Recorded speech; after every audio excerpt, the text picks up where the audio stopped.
and welcome back to Dicebreaker. I'm Maddie, and today I'm joined by Chris from Solis Game Studio, and you're going to talk us through Space Lion Divide and Conquer. Would you like to maybe just launch in and tell me what can I expect from it? Yes, absolutely. So Space Lion is a lane dueling game. Okay. Where you put units into 3 areas, kind of like a Smash Up or Marvel Snap, and you try to have the biggest number there. Except Space Lion is that kind of game up to 5 players, and with warring sci-fi asymmetrical armies. Okay. So you pick an army, you get units, and my playstyle is completely different than yours, and it's that kind of vibe in a chaotic lane dueler. I love that. Yeah, with 5 people, I can see the chaos happening. Yeah. So to have 5 people, do you want to talk us a little bit through the setup? So we kind of got these little things here to kind of help us guide who's fighting who at what point, right? Yeah. So like in a lane dueler, there's 3 places you can put your cards, right? Yeah. So how does that work when there's more players? Basically, you fight your adjacent players, and there's a huge free-for-all in the middle. Oh, that's so fun. So players will allocate cards in this left, center, and the middle.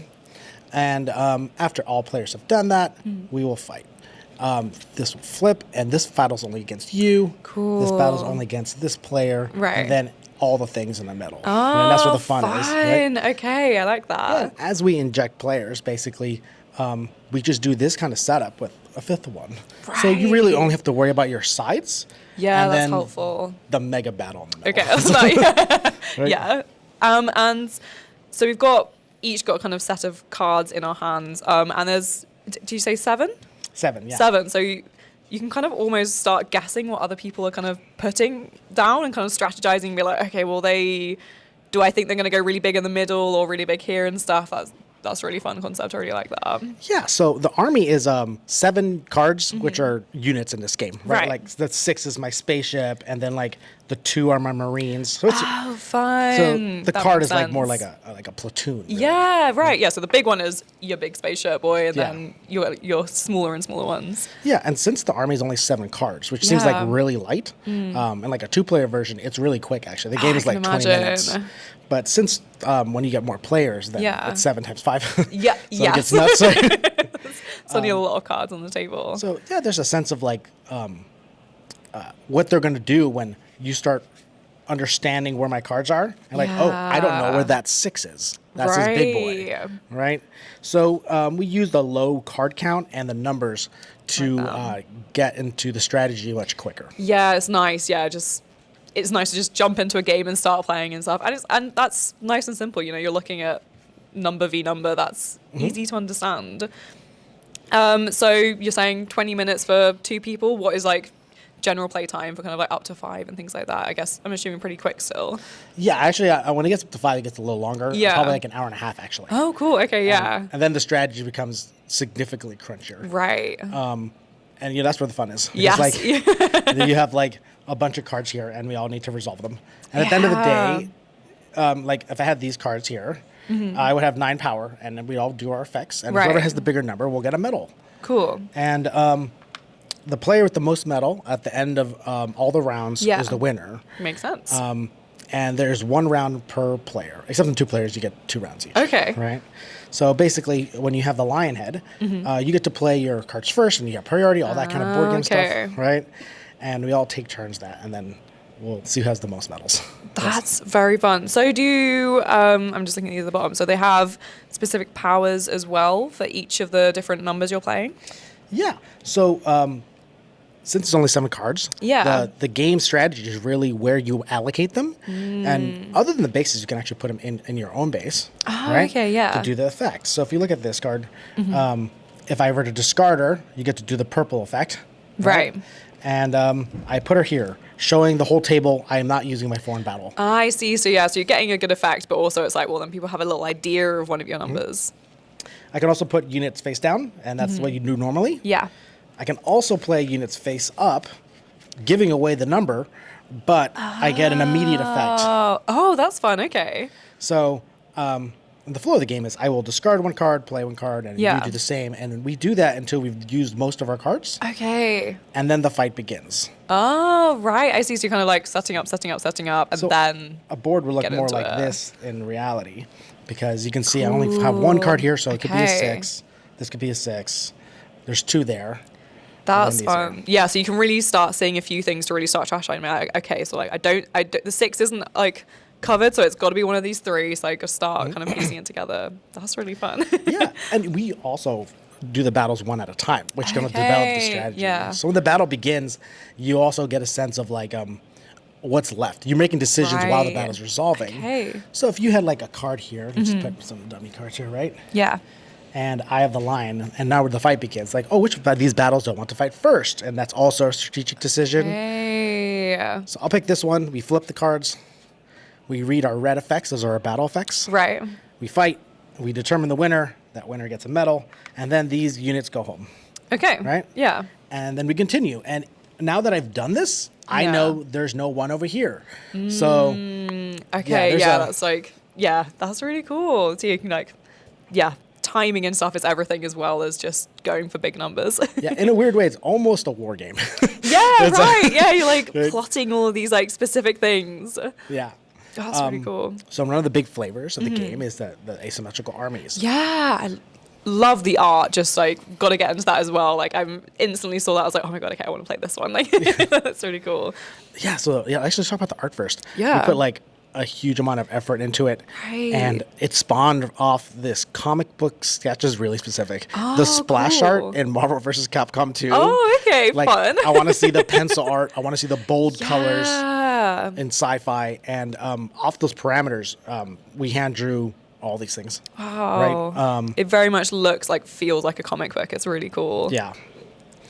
So we put a huge amount of effort and really got dialed in the style, and created a lot of unique characters to like bring this world to life. Yeah, that's fun, especially when you're all playing different ones. It's fun to really be like, okay, this is my one. Like this is like my very specific theme and things like that. Yeah, and regarding the character design, you get to choose one of your units and upgrade it to the lion version, which is the hero version. So officer over here is just like the guy that fights for you, but if you choose him as your leader, he becomes named. He's Trey now. Oh, cool. And we did these kind of like, we did that for every card in the game. Oh, wow. Yes, yeah, so there's a lot of kind of like, you can really play very differently even if you play the same kind of group. Yeah, so it changes the playstyle completely of this one army. Interesting. And, going back to the characterization, we put a huge amount of effort into the character designs to make people like really shows. live into the lore of it, Oh, that's really cool. Oh, that's so fun. Yeah, so you have like a leader that's kind of setting things up. So they've got specific rules that like, as you say, like changing everything. Yeah, so this guy's effect is different now, and it's going to change the play style of my entire game. Wow, that's so fun. Yeah, so like you can really kind of start working out like which army you like best and like what specific one leading and stuff, like things like that. Oh, that's really cool. So yeah, there's 5 armies. We have the Space Cowboys here, right? Nice, like you would expect, amazing. kind of like a Starship Troopers or StarCraft vibe, right? Of course, gotta have some Space Cowboys. We have the Robot Army, right, and the Engineer. She's so very cool. One engineer, everyone else is robots. She makes a robot army. Oh, nice. And also, like, each army has unique components. Like, these guys have space Marines they can play on the board. Yeah, okay, I was wondering about this different stuff. This army can also, like, launch a nuke and, like, close a battlefield, right? And they can also upgrade their units with a side deck. Oh, cool. And that's, like, only this army. Right, yeah, so they are, like, it's not just the cards, like, the actual components and everything is different. Everyone's got a different physical component that plays into their playstyle. That's very fun. Like the robot army, you have this die, and you tick it up over time, and that determines the strength of your mech. I see. Right? Oh, that's cool. Which is normally 0. So as you go out and win battles to gather resources unique to the army, this ticks up. Oh, so like I'm gradually building up a more and more powerful mech. Yeah. And that's very fun. And you got to go gather some energy resources to power it. Hey, oh, that makes sense. That's so like fun and thematic. I love it. Yeah, and it's just like they're playing like borderline different game. Yeah, right. No, it feels very like asymmetrical. Like it's very, very different. Yeah, and like the plants over here, they play these plant tokens, and their whole thing is like as long as they keep winning there, the plants stay. And they overgrow the board. Oh, wow. That's so fun. And they can do things like invade this territory, even though they don't fight there. Amazing. So then do the numbers that they plant like count towards like them being more powerful in a fight? Yeah, absolutely. So that's like each one strength each, and then it can get nuts. That's very cool. So you can kind of be like, well, not really too worried about like winning everywhere. I'm just gonna start putting my roots down here and then like expanding. That's so cool. So yeah, it's a really colorful game, and everyone's got special components, and like you get to see all this stuff on the board, and yeah, it's a really beautiful game to look at. It is. Oh yeah, as soon as you put it down, I was like, oh, I want to spend ages just like staring at all of the art. Like it's so detailed and cool. Oh, that's so fun. So is the game out now? When can people expect it? Where can they find it? Yeah, so it's releasing officially February 1st. Oh, amazing. So very soon. Yeah. We're doing our media stuff now. We have a deluxe edition. That's this lovely. one, the one we kickstarted. And the deluxe edition has a mini expansion and a solo mode and the wooden components. Yeah, it's nice. And later we are attempting a retail version with not the cool stuff. Yeah, that's very fair. Just cards only. But it's the same game otherwise. Yeah. Oh, amazing. Sweet. And so people can follow you, go to your website and be ready for that launch? Yeah, I'll be available on our website, through distribution and through Amazon, all February 1st. Perfect. And, yeah, follow Solis Game Studio. So obviously, like, it's incredibly fun getting chaotic with 5 people, but you can play it just solo mode, like with one person. How does that work for something that's normally like so like interactive with people?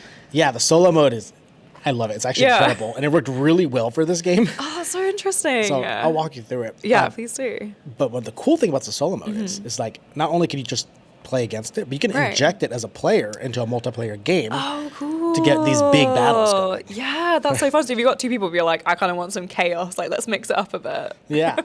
So the solo mode, each army gets a smaller poker deck. Cool. It's a few cards, right? And because of the existing systems, this really just worked out. What you do is we're going to flip one of them up and look at the dot. Okay. And that unit gets deployed here face up. Ah, I see. We read and resolve its lead effect, and then put one in each battlefield like this. Cool. And that's the setup. Right. That happens before we take our turns. Okay, yeah. But what the lead effect and the battle effect in there is will basically auto-run their decisions. Oh, interesting. So to program the AI, we just flip it, we play like normal. Yeah. And then when we get to the battle phase, the AI triggers will flip. These will flip and have their own triggers that we don't know. Okay. And it's like just super integrated. It's almost identical to what we're doing, except it tells you what to do. Oh, that's so it's like having another little player there, but you're not having to worry about it. That's so cool. Yeah, so I'm super happy with the solo mode. Yeah. And we're like, that's so cool. And it's funny because when we made the solo mode, it actually led us to making changes to the main game to like really streamline these things. Like the bubbles here. Yeah. All different timings. And we got to unify it, and we're really excited about that. It's really simple to just play. Yeah, that's really cool that the solo mode then like influenced other stuff to kind of, I guess, like really, as you say, streamline it and bring it all together. That's so cool that it's so integrated. I really love that. Amazing. This is a labor of love. Yeah. It was my pandemic baby. Oh, that's fun. Yeah. So this is what I did in the darkness of my garage, right? This is a nice light thing to do. Yeah. That's something lovely. You know, I put the things that, like, I love dueling games. Yeah. I also love having people at the table, right? Yeah. And I wanted to create one that has that vibe, but also I challenged myself to say, how can I get the fun of a dueling game and bring it to more people? Yeah, right. And that's really what I set out to do here. And there's a lot of mechanisms to make a big battle digestible and fun and understandable. Yeah, to keep it still fun, still simple like a dueling game, but still have that like complexity, thought process in it. And like a really cool theme that it's close to my heart. So yeah, I love it. And do you want to chat about any inspirations? Like, I'm assuming you love sci-fi and things like that, because I can clearly see from all of the themes and stuff, there's like a deep understanding and love of the genre. Yeah, so inspirations, where do I begin? I'm sure there's a lot. So yeah, like Trigun, Metroid, Guardians of the Galaxy. Oh, cool. You know, I generally love sci-fi. Yeah. Also Cowboy Bebop.